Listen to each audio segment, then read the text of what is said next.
అందరూ నమస్తే అండి. ఈరోజు విజయవాడలోని లయోలా ఇంజనీరింగ్ కాలేజీలో, ఇది రింగ్ రోడ్ దగ్గర ఉంటుంది, అక్కడికి వెళ్ళామండి. ట్యాంక్ కంప్లైంట్ ఉందని ఫోన్ వచ్చింది మాకు. నేను మా సిబ్బంది ఇద్దరం కలిసి వెళ్ళాము.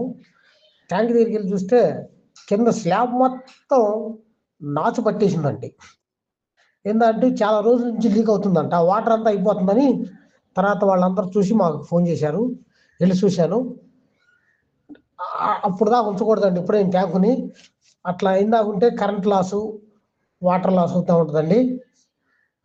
ఆ నాసు అంతా పడితే మేము కూడా జారి పడతా ఉంటాము అలాంటి దాంట. అందుకని కొద్దిగా లీక్ కొద్ది స్టార్ట్ అవ్వగానే మాకు ఫోన్ చేస్తే మేము వచ్చి ఇమీడియట్గా అరెస్ట్ చేస్తామండి.